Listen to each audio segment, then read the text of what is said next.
पत्नी ने किया ससुराल और मायके वालों में भेदभाव। पाखी बेटा, आखिर क्या कर रही हो तुम? तैयार हो जाओ, बाजार चलना है। तुम्हारे ऊपर तो कोई फर्क ही नहीं पड़ रहा, तुम तो अभी तैयार ही नहीं हुई हो। सुजाता जी ने अपनी बेटी के ऊपर गुस्सा होते हुए कहा। बस मम्मी, थोड़ी देर रुक जाइए, मैं अभी तैयार होकर आती हूँ। लैपटॉप पर थोड़ा सा काम बचा है, बस जल्दी से निपटा लूं, फिर चलती हूँ आपके साथ। पाखी ने अपनी माँ को शांत करते हुए कहा। अरे सुजाता जी, कहाँ तक चलना है?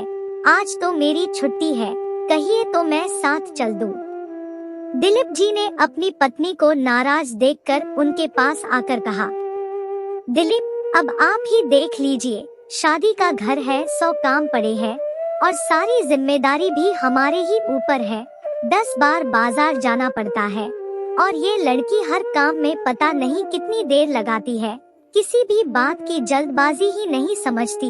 जबकि मुझे साड़ी सेंटर में फोन किए हुए 2 घंटे से ऊपर हो गया है कि हमें शादी में घरवालों और मेहमानों को उपहार में देने के लिए साड़ियाँ लेनी है।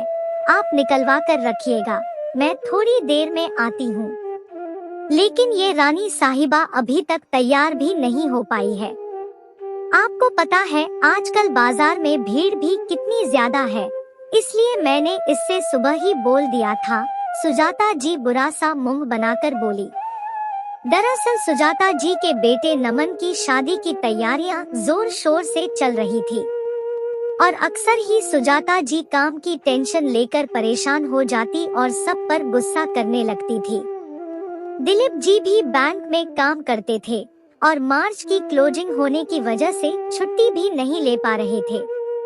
अरे बस इतनी सी बात, चलो आज मैं चलता हूँ तुम्हारे साथ, छुट्टी के दिन तुम्हारी इतनी मदद तो कर ही सकता हूँ। वैसे भी मजबूरी की वजह से मैं तुम्हारी कुछ खास मदद नहीं कर पा रहा हूँ। दिलीप जी ने सुजाता जी को शांत करते हुए कहा। आप मेरे साथ साड़ी लेने चलेंगे? ये तो सूरज पश्चिम से निकलने वाली बात हो गई। सुजाता जी तो आश्चर्यचकित हो गई।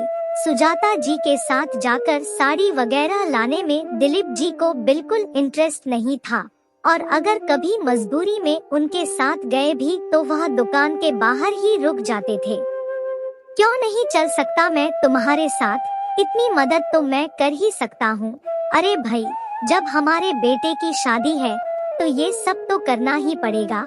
और दिलीप जी जबरदस्ती सुजाता जी के साथ चल पड़े, मगर सुजाता जी बिल्कुल भी नहीं चाहती थी, क्योंकि सुजाता जी के मन में जो चल रहा था वो आदर्शवादी दिलीप को बिल्कुल भी पसंद नहीं आएगा। ये बात वो अच्छी तरह जानती थी।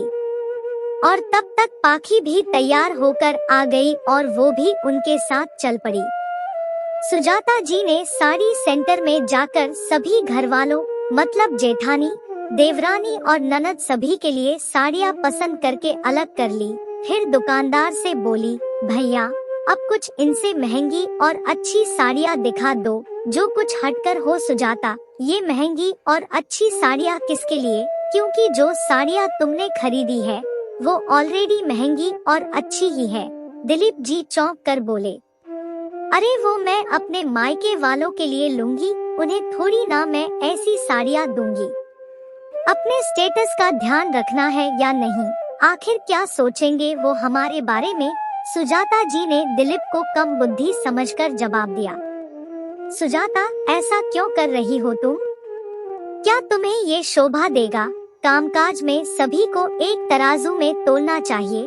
तुम्हें अगर इससे अच्छी और महंगी साड़ियाँ अपने मायके वालों को देनी है तो सबके लिए, मतलब मेरी बहन, भाभी, सबके लिए एक जैसी साड़ी खरीदो, क्योंकि यही सब छोटी छोटी बातें रिश्तों में बड़ा रूप ले लेती है और फिर 1000-2000 इधर या उधर क्या फर्क पड़ जाएगा। और फिर इकलौते बेटे की शादी कर रही हो तो जरा सी बात के लिए लोगों के मन में नाराजगी क्यों पैदा करनी? और सुजाता, एक बात सोचो, जैसे तुम्हारी भाभी बहन वैसे ही मेरी भी भाभी और बहन है। अगर आज मैं तुम्हारे साथ नहीं आता तो मैं तुम्हारे इस भेदभाव भरे व्यवहार को कभी जान ही नहीं पाता। दिलीप को अपनी पत्नी का ये व्यवहार बिल्कुल भी पसंद नहीं आया फिर भी उन्होंने अपने शब्दों में नम्रता के साथ सुजाता को समझाते हुए कहा, कह तो आप बिल्कुल सही रहे हो, शायद मैं अपनी नादानी में ऐसा सोच बैठी। मेरी नजर में तो ससुराल और मायके वाले समान होने चाहिए और मैं उनके बीच भेदभाव कर रही थी। अगर कोई ससुराल का सदस्य मेरे मायके वालों की साड़ी देख लेता तो सचमुच रिश्तों में बुराई भलाई पैदा हो जाती, मगर अब ऐसा नहीं होगा। मैं सभी के लिए एक जैसी साड़ियाँ खरीदूंगी। दिलीप, मुझे माफ कर दो, और हाँ, एक बात और धन्यवाद मुझे ये गलती करने से रोकने के लिए। और फिर सुजाता जी सभी के लिए एक जैसी साड़ियाँ देखने लगी। ये देखकर दिलीप जी भी मुस्कुरा उठे।